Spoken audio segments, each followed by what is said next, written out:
ಅಲ್ಲಿ ಕುಳಿತಿರುವಂಥ ನನ್ನೆಲ್ಲ ಅಕ್ಕ ತಂಗಿಯರಿಗೂ ಒಂದು ದೊಡ್ಡ ನಮಸ್ಕಾರ ಹೇಳ್ತಾ ಇದ್ದೀನಿ. Thank you so much. ಬಹುಶಃ ತಾವೆಲ್ಲರೂ ಈ ಸಂಜೆಯನ್ನು ಬಹಳಷ್ಟು ಎಂಜಾಯ್ ಮಾಡ್ತಾ ಇದ್ದೀರಾ ಅಂತ ಅಂದ್ಕೊಂಡಿದ್ದೀನಿ. ಮಾಡ್ತಾ ಇದ್ದೀರಾ? ಶಕ್ತಿ ಸಂಜೆ ವಿಶೇಷವಾದಂಥ ಒಂದು ಹೆಸರು. ನನ್ನ ಆತ್ಮೀಯ ಸಹೋದರಿ, ನನಗೆ ಅವಳು ಶಾಸಕಿನೇ. ನಾನು ಯಾವತ್ತಿದ್ರೂ ಹೇಳ್ತಾ ಇರ್ತೀನಿ, ಸೌಮ್ಯ ನೀನು ಸೋಲ್ಲೆಲ್ಲ ಕಣಮ್ಮ, ನೀನು ಹೆಣ್ಣು ಹುಲಿ, ನೀನು ನನ್ನ ಶಾಸಕಿ ಅಂತ ಯಾವತ್ತಿದ್ರೂ ಹೇಳ್ತಾ ಇರ್ತೀನಿ. ಇಷ್ಟೊಂದು ಸುಂದರವಾದಂಥ ಈ ಕಾರ್ಯಕ್ರಮವನ್ನು ನಿಮಗೋಸ್ಕರ ಏರ್ಪಾಡು ಮಾಡಿ 4-5 ದಿನದಿಂದ ಓಡಾಡ್ತಾ ಇದ್ರು. ನನಗೂ ಹೇಳಿದ್ರು ನೀವು ಬರಲೇಬೇಕು ಅಕ್ಕ ಅಂತ ಹೇಳಿದಾಗ ಭಾಳಷ್ಟು ಪ್ರೀತಿಯಿಂದ ಸಂತೋಷದಿಂದ ತಮ್ಮ ಜೊತೆ ಒಂದು ಸಂಜೆಯನ್ನು ಕಳೆಯೋಣ ಅಂತ ನಾನು ಈ ಕಾರ್ಯಕ್ರಮದಲ್ಲಿ ಭಾಗವಹಿಸಿದ್ದೇನೆ. ಈ ಕಾರ್ಯಕ್ರಮದಲ್ಲಿ ನಮಗೆಲ್ಲರಿಗೂ ಸ್ಫೂರ್ತಿ, ಅಫ್ಕೋರ್ಸ್ ಸೌಮ್ಯ ರೆಡ್ಡಿಯವರ ಸ್ಫೂರ್ತಿ ನಮಗೂ ಕೂಡ ಸ್ಫೂರ್ತಿ. ಅವರು ತಾಯಿಯಾದಂಥ ಚಾಮುಂಡೇಶ್ವರಿ ಮೇಡಮ್ ಅವರೇ, ಡಾಕ್ಟರ್ ಭಗವಾನ್ ಅವರೇ, ನನ್ನ ಆತ್ಮೀಯ ಸ್ನೇಹಿತೆ. ಕಳೆದ 20 ವರ್ಷದಿಂದ ಪೂಜಾ ಗಾಂಧಿಯವರು ಯಾವತ್ತಿದ್ರೂ ನಾವು ಮಾತಾಡ್ಕೊಂಡಿರ್ತೀವಿ. ಅವಳ ಜೊತೆ ಸ್ವಲ್ಪ ಒಂದು ವರ್ಷ ಸ್ವಲ್ಪ ಜಾಸ್ತಿ ಸಿಕ್ಕಾಗಲಿಲ್ಲ, ಅದಕ್ಕೆ ಬಂದ ತಕ್ಷಣ ದೊಡ್ಡ ಜಗಳ ಆಡ್ತಾಯಿದ್ರು. ಪೂಜಾ ಗಾಂಧಿ ಅವರೇ, ಲಾವಣ್ಯ ಅವರೇ, ಶಾಲೆಟ್ ಪಿಂಟೋ ಅವರೇ, ನಮ್ಮ ಮಹಿಳಾ ಶಕ್ತಿ, ಆತ್ಮರಕ್ಷಣೆ, ಆತ್ಮಗೌರವಕ್ಕೆ ಇನ್ನೊಂದು ಹೆಸರು ಕರ್ನಾಟಕ ಪೊಲೀಸ್.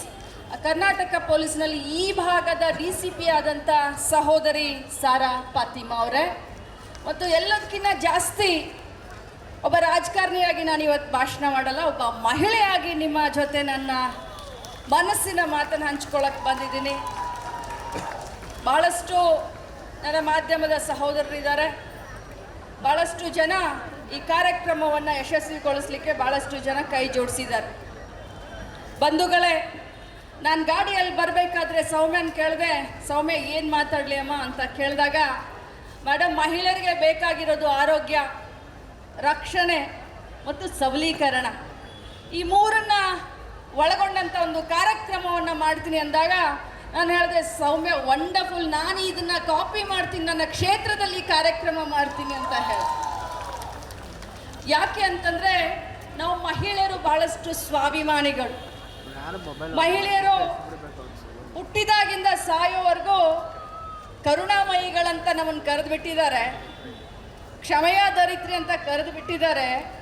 ಸೊ ಹೀಗಾಗಿ ನಮ್ಮ ಸಂಸ್ಕೃತಿ, ನಮ್ಮ ದೇಶದಲ್ಲಿ ನಮ್ಮ ಹೆಣ್ಮಕ್ಳ ತಲೆಯಲ್ಲಿ ಏನು ಹಾಕಿದ್ದಾರೆ ಅಂತಂದರೆ, ನೀನು ಬರೇ ತ್ಯಾಗ ಮಾಡು, ನೀನು ಬರೇ ಬೇರೆಯವರಿಗೆ ನಿನ್ನ ಜೀವನವನ್ನು ಮುಡಿಪಾಗಿಡು ಅಂತ ನಮಗೆ ಕಲಿಸ್ಕೊಟ್ಟಿದ್ದಾರೆ. ನಾವು ಕೂಡ ಅದನ್ನೇ ಕಲ್ಕೊಂಡು ಮುಂದೆ ಬರಿತಾ ಇದ್ದೀವಿ. ಆದರೆ ಬಂಧುಗಳೇ, ಬೆಳಗ್ಗೆಯಿಂದ ಸಾಯಂಕಾಲವರೆಗೆ ಮನೆ ಕೆಲಸ, ಮಕ್ಕಳ ಕೆಲಸ, ಗಂಡನ ಕೆಲಸ, ಅತ್ತೆ ಮಾವಂದಿರ ಕೆಲಸ, ಹೊರಗಡೆ ಹೋಗಿ ದುಡ್ಕೊಂಡು ಬರೋದು, ಇದ್ರ ಎಲ್ಲದರ ಮಧ್ಯ ನಾವು ಒಂದನ್ನು ಮರಿತಾ ಇದ್ದೀವಿ. ಅದೇನು ಅಂತಂದರೆ ನಮ್ಮ ಆರೋಗ್ಯ. ನಮ್ಮ ಆರೋಗ್ಯದ ಬಗ್ಗೆ ನಾವು ಕಾಳಜಿ ಮಾಡಲಿಲ್ಲ, ನಾವು ಚಿಂತನೆ ಮಾಡಲಿಲ್ಲ. ನಮಗೆ ನಾವು ಸುಂದರವಾಗಿ ಕಾಣಲಿಲ್ಲ ಅಂತಂದರೆ ಬೇರೆಯವರಿಗೆ ಸುಂದರವಾಗಿ ಕಾಣಲಿಕ್ಕೆ ಅದು ಹೇಗೆ ಸಾಧ್ಯ, ನೀವೇ ಹೇಳಿ. ಮೊದಲು ನಾವು ನಮ್ಮ ಕಣ್ಣಿಗೆ ಆರೋಗ್ಯವಾಗಿ ಕಾಣಬೇಕು, ಸುಂದರವಾಗಿ ಕಾಣಬೇಕು ಅಂದಾಗ ಬೇರೆಯವರ ಕಣ್ಣಿಗೆ ನಾವು ಸುಂದರವಾಗಲಿಕ್ಕೆ ಸಾಧ್ಯ ಇಲ್ಲ.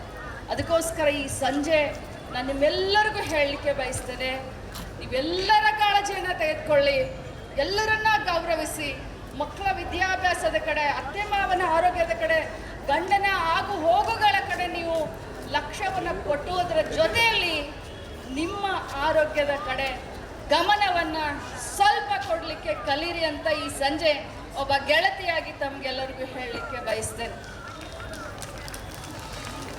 ಇನ್ನು ರಕ್ಷಣೆ ಬಗ್ಗೆ ನಾನಲ್ಲಿ ಕೂತ್ಕೊಂಡಾಗ ನಮ್ಮ ರಾಣಿ ಚೆನ್ನಮ್ಮ ಅಂದರೆ ನಾನು ಅದೇ ಜಿಲ್ಲೆಯವಳು. ರಾಣಿ ಚೆನ್ನಮ್ಮನ ಅಂತಂದರೆ ನಮಗೆ ಒಂಥರ ರೋಮಾಂಚನ, ಮಹಿಳೆಯರಿಗೆ ಒಂಥರ ಶಕ್ತಿ ಬಂದುಬಿಡುತ್ತೆ. ರಾಣಿ ಚೆನ್ನಮ್ಮ ಅಂತಂದರೆ ಒಂಥರ ಶಕ್ತಿ ಬಂದುಬಿಡುತ್ತೆ. ಆ ಹೆಸರಿನಲ್ಲಿ ಒಂದು ಪಡೆ ಮಾಡಿಕೊಂಡು ನಮ್ಮ DCP ಅವರು ಮಹಿಳೆ ತಮ್ಮ ಆತ್ಮ ಸಂರಕ್ಷಣೆ ಯಾವ ರೀತಿ ಮಾಡಬೇಕು ಅನ್ನೋದಕ್ಕೆ ಸ್ವಲ್ಪ ತಮಗೆ ಹೇಳ್ಕೊಡ್ತಾ ಇದ್ರು. ಮೊನ್ನೆ ತಾನೇ ಕರ್ನಾಟಕ ರಾಜ್ಯ ಸರ್ಕಾರದಿಂದ ಕರ್ನಾಟಕ ರಾಜ್ಯದ 31 ಜಿಲ್ಲೆಗೆ, ಯಾಕಂತಂದರೆ ಬೇರೆ ಬೇರೆ ಹೆಸರಿನಿಂದ ಪಡೆಗಳಿರ್ತಾ ಇತ್ತು ಮಹಿಳೆಯರ ರಕ್ಷಣೆಗೋಸ್ಕರ. ಆದರೆ ಒಂದೇ ಹೆಸರಿನ ಅಡಿಯಲ್ಲಿ ಇನ್ನು 31 ಜಿಲ್ಲೆಯಲ್ಲಿ ಮಹಿಳಾ ಪೊಲೀಸರು ಕೆಲಸ ಮಾಡ್ತಾರೆ. ನಾವು ಆ ಪಡೆಗೆ ಇನ್ಮೇಲೆ ಅಕ್ಕ ಪಡೆ ಅಂತ ಹೆಸರನ್ನು ಇಟ್ಟಿದ್ದೇವೆ. ಈ ಅಕ್ಕ ಪಡೆ ಪ್ರತಿಯೊಂದು ಸಾರ್ವಜನಿಕ ಸ್ಥಳದಲ್ಲಿ ಹೋಗಿ ತಮ್ಮ ಸುರಕ್ಷತೆ, ತಮ್ಮ ರಕ್ಷಣೆಯನ್ನು ಹೇಗೆ ಕಾಪಾಡಿಕೊಳ್ಬೇಕು ಅನ್ನೋದ್ರ ಬಗ್ಗೆ ತಮ್ಮನ್ನೆಲ್ಲರನ್ನೂ ಎಜುಕೇಟ್ ಮಾಡ್ತಾರೆ. ಬಂಧುಗಳೇ, ನಾನು ಅಂದ್ಕೊಂಡೆ ಸಾಯಂಕಾಲ ಇದೆ, ಯಾವುದೋ ಒಂದು ಸೀರೆ ಉಟ್ಕೊಂಡು ಹೋದರೆ ಸಾಕು ಅಂತ ನಾನು ಉಟ್ಕೊಂಡು ಬಂದೆ. ಬಟ್ ಇಲ್ಲಿ ನೋಡಿದ್ರೆ ಹಬ್ಬದ ವಾತಾವರಣ. ಇವಳು ನೋಡಿದ್ರೆ ರೆಡ್ ಸಾರಿ ಹಾಕಿದ್ದಾಳೆ, ನನ್ನ ಕಣ್ಣಿಗೆ ತುಂಬ ಚೆನ್ನಾಗಿ ಕಾಣಿಸ್ತಾ ಇದ್ದಾಳೆ. ಎದುರುಗಡೆ ಕೂತ್ಕೊಂಡವರು ತಾವು ತುಂಬ ಚೆನ್ನಾಗಿ ರೆಡಿಯಾಗಿ ಬಂದಿದ್ದೀರಾ. ನಾನು ಏನು ಮಾಡಲಿ, ನನ್ನ ಮನಸ್ಸು ಮಾಡಿದ್ರು ಆ ರೀತಿ ರೆಡಿ ಆಗಲಿಕ್ಕೆ ಸಾಧ್ಯನೇ. ಯಾವುದೋ ಒಂದು ಸೀರೆ ತಗೊಳ್ತೀವಿ, ಕಾಟನ್ ಸೀರೆ ಹಾಕೊಂಡು ಬರ್ತೀವಿ. ಬಟ್ ನಿಮ್ಮನ್ನೆಲ್ಲ ನೀವು ಹೇಗಿದ್ರು ಬ್ಯೂಟಿಫುಲ್ ಮ್ಯಾಮ್. ಬಟ್ ನಿಮ್ಮನ್ನೆಲ್ಲ ನೋಡಿದಾಗ ನಮ್ಮತನ, ಸ್ತ್ರೀತನವನ್ನು ಎಷ್ಟೊಂದು ಹೊಗಳಿದ್ರು ಕಡಿಮೆ, ಎಷ್ಟೊಂದು ಅದನ್ನು ಅನುಭವಿಸಿದ್ರು ಕೂಡ ಕಡಿಮೆ.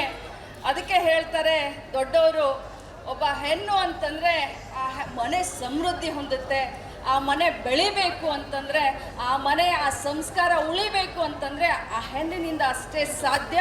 ಅದಕ್ಕೋಸ್ಕರ ನೀವೆಲ್ಲರೂ ಕೂಡ ನಮ್ಮ ಸಂಸ್ಕೃತಿಯ ರಾಯಭಾರಿಗಳು ಅಂತ ಹೇಳಲಿಕ್ಕೆ ಬಯಸ್ತೇನೆ. ಇವತ್ತು ಮಹಿಳಾ ಸಬಲೀಕರಣ, ಮಹಿಳಾ ರಕ್ಷಣೆ, ಮಹಿಳಾ ಆರೋಗ್ಯದ ಬಗ್ಗೆ ಒಳ್ಳೆ ಒಂದು ಚಿಂತನೆ ಇಟ್ಕೊಂಡು ಸೌಮ್ಯ ಅವರು ಕೆಲಸ ಮಾಡ್ತಾ ಇದ್ದಾರೆ. ಇಂಥವ್ರು, ನಾನು ಒಂದೇ ಒಂದು ರಾಜಕಾರಣದ ಮಾತನ್ನು ಆಡ್ತೀನಿ. ಯಾಕಂತಂದರೆ ರಾಜಕಾರಣದಲ್ಲಿ ಮಹಿಳೆಯರು ಬರೋದು ಬಹಳಷ್ಟು ಕಡಿಮೆ. 50% ರಿಸರ್ವೇಷನ್ ಕಾಂಗ್ರೆಸ್ ಪಕ್ಷದವರು ಮಾಡಿದರೂ ಕೂಡ ಬೆರಳೆಣಿಕೆಯಲ್ಲಿ ರಾಜಕಾರಣ ಮಹಿಳೆಯರು ಬರ್ತಾರೆ. ಆ ಬೆರಳೆಣಿಕೆಯಲ್ಲಿ ರಾಜಕಾರಣದಲ್ಲಿ ಬಂದಂಥ ಮಹಿಳೆಯರಿಗೆ MLA ಟಿಕೆಟ್ ಕೊಡೋದು ಅಂತಂದರೆ ಪಕ್ಷಾತೀತವಾಗಿ ಮಾತನಾಡಲಿಕ್ಕೆ ಹೋಗ್ತಾನೆ. 200 ಜನ ಗಂಡಸರು ಕೊಟ್ಟರೆ 10, 9 ಒಂದಂಕಿಯಲ್ಲಿ ಹೆಣ್ಮಕ್ಳಿಗೆ ಟಿಕೆಟ್ ಕೊಡ್ತಾರೆ. ಒಂದಂಕಿಯಲ್ಲಿ ತಾವು ಅದನ್ನು ವಿಚಾರ ಮಾಡಬೇಕು. ಪಕ್ಷಾತೀತವಾಗಿ, ಜಾತ್ಯತೀತವಾಗಿ ಯಾವುದೇ ಹೆಣ್ಣುಮಗಳು ಮುಂದೆ ಬರ್ತೀನಿ ಅಂತಂದಾಗ ತಾವು ಅವಳಿಗೆ ಆಶೀರ್ವಾದ ಮಾಡಲೇಬೇಕು. ಯಾಕಂತಂದರೆ ರಾಜಕಾರಣ ಕಬ್ಬಿಣದ ಕಡಲೆ ಇದ್ದ ಹಾಗೆ. ರಾಜಕಾರಣ ಅಷ್ಟು ಈಸಿ ಅಲ್ಲ. ಇನ್ನು ಮಹಿಳೆಗೆ ಯಾವ ಜಾತಿ ಇಲ್ಲ. ಇನ್ನು ಮಹಿಳೆಗೆ ಸಪೋರ್ಟ್ ಮಾಡಿದಾಗಲೇ ತಾನೇ ಮಹಿಳಾ ಸಬಲೀಕರಣಕ್ಕೆ ಒಂದು ಹೊಸ ಹೆಜ್ಜೆಯನ್ನು ಇಡಲಿಕ್ಕೆ ಸಾಧ್ಯ. ನಾನು ತಮ್ಮೆಲ್ಲರಿಗೂ ವಿನಂತಿಯನ್ನು ಮಾಡ್ತೀನಿ, ಸೋತ ದಿನದಿಂದ ಇಲ್ಲಿಯವರೆಗೆ ಸೌಮ್ಯ ರೆಡ್ಡಿಯವರು ಕೂತ್ಕೊಳ್ಳಿಲ್ಲ ಮನೆಯಲ್ಲಿ. ಒಂದಿಲ್ಲ ಒಂದು ಕಾರ್ಯಕ್ರಮ, ಒಂದಿಲ್ಲ ಒಂದು ಚಿಂತನೆ ಮಹಿಳೆಯರ ಬಗ್ಗೆ ಅವಳು ಮಾಡಿಕೊಂಡೇ ಬಂದಿದ್ದಾಳೆ. ಯಾರಾದರೂ ಅವಳ ಸ್ಥಾನದಲ್ಲಿ ಬರೀ 10-12 ಓಟ್ನಲ್ಲಿ ಸೋತಿದ್ರೆ, ಅವಳ ಸ್ಥಾನದಲ್ಲಿ ಯಾರೋ ಪುರುಷರಾಗಿದ್ದರೆ ಮುಗಿದು ಹೋಗಿದ್ದ ಕತೆ.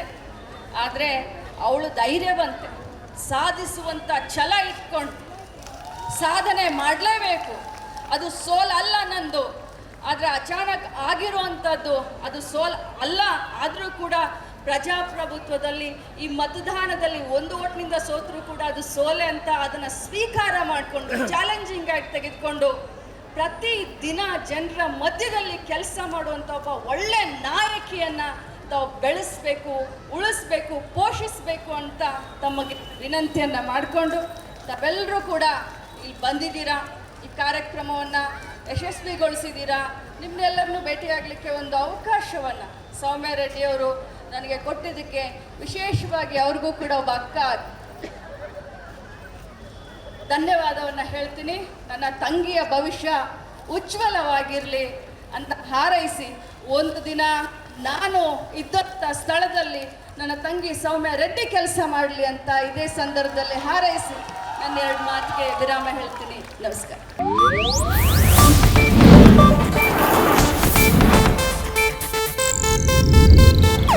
ಇದು ಏಷ್ಯಾನೆಟ್ ನ್ಯೂಸ್ ನೆಟ್ವರ್ಕ್ ಪ್ರಸ್ತುತಿ.